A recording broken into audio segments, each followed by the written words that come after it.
The Dark Diaries. Whispers from the darkness. There are roads that lead somewhere, and then there are roads that lead to places you were never meant to find. For 72 hours. The police had given up searching. An anonymous letter had arrived at his door that morning. No return address, no fingerprints, and a promise he couldn't ignore. The gate hadn't been opened in years, but the chains had been cut recently. Someone had been here before him, and someone wanted him to follow. Every step forward was a step further from the world he knew. The forest didn't welcome visitors. It consumed them. The sound came from his right, sharp, deliberate. Not an animal. Animals don't snap branches and then go perfectly silent. Lily's ribbon. Someone was leaving him breadcrumbs. The hairs on the sense stood of being Watts.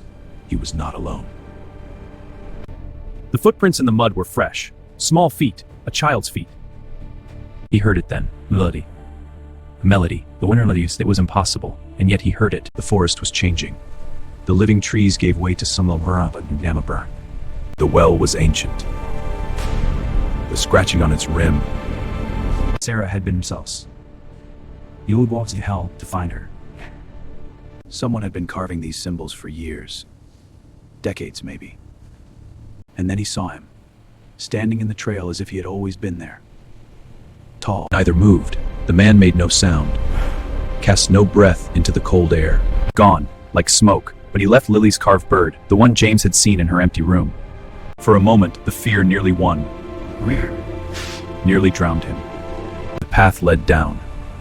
Always down. As if the earth itself wanted to swallow him. The water was dusty.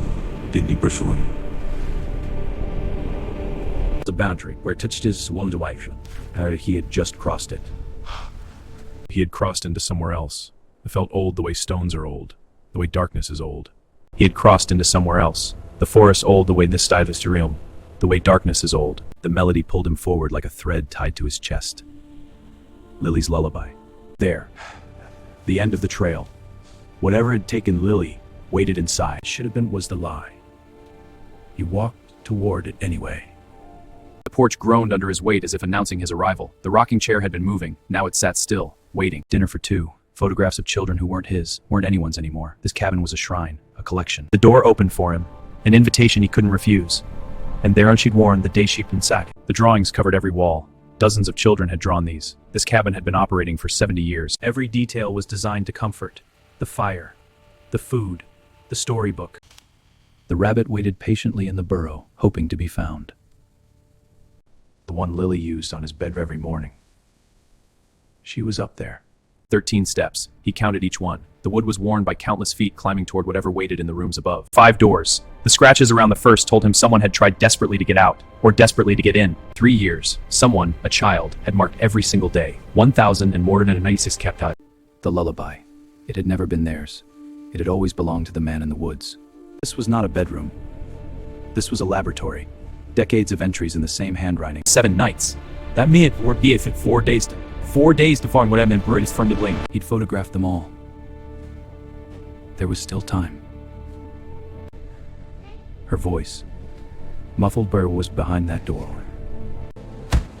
She was alive. Her eyes of anything inward, but alive. Might break her. She was real. She was alive. And he would die before he let anyone take her again. She told him to stop crying. The moon was climbing. They were running. 11 chimes. He was coming. They had 1 hour to escape the inescapable. James moved with the mechanical efficiency of fear. Lamp, blanket. The cabin was dropping its disguise, revealing the cold, hungry thing beneath. Through the window, it grew larger with each heartbeat. Coming home. Sound didn't work right in the cabin. The glass fell like snow, silent. Outside, the world snapped back to reality. He ran like the ground was on fire. Behind them, the humming began. The forest was singing them goodbye. The forest didn't want them to leave. The stream should be here. Trail is gone. Your mother's star. The one Sarah had pointed out every clear night. This humbling had been Shepard's calls, and it meant the Shepherd had changed tactics. He wasn't hurting anymore. He was stalking. The stream had swollen. The coldest he could get across, the forest power might end. He was there, at the bank, close enough to see the long, pale fingers. It was as for your father's do. What a truth. James Carter was not a brave man. The wave was not a farewell, it was a promise. He would wait. He had waited 70 years, he could wait 70 more. No sound. Wind returned, but his legs felt like stone and the night wasn't over yet. He saw them now, the words hidden among the symbols. Not ritual. He retraced his steps through the darkness. He gave them nothing. Rest was for later. Now was for running. The gate, the road, the car. Finger and held on.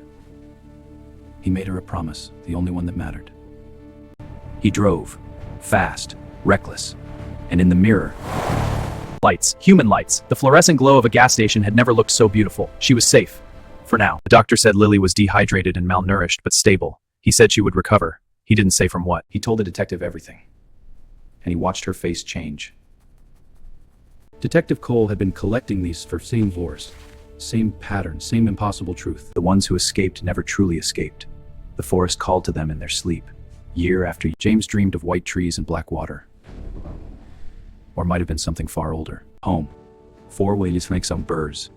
For a few hours, James let himself believe it was over. The drawing stopped his heart. Not because she'd drawn a cabin, but because of the perfect perspective. Here's hello. It doesn't get better. But you can fight it. You fight it every single day. 1923. That's as far back as he could trace it. A man with no name. Same hat. 3 a.m. and his daughter walked in her sleep with the sure steps of someone following a path only she could see. His door is still humming. He would do this every night if he had to, for the rest of his life. The night had burned away his fear and left something harder. He couldn't outrun the forest. There was only one option left. A father, a detective, a survivor. They were going back to the cabin. This is time to set with fire. With gasoline and matches. He'd earned that right. The match fell. The one in the woods was begun.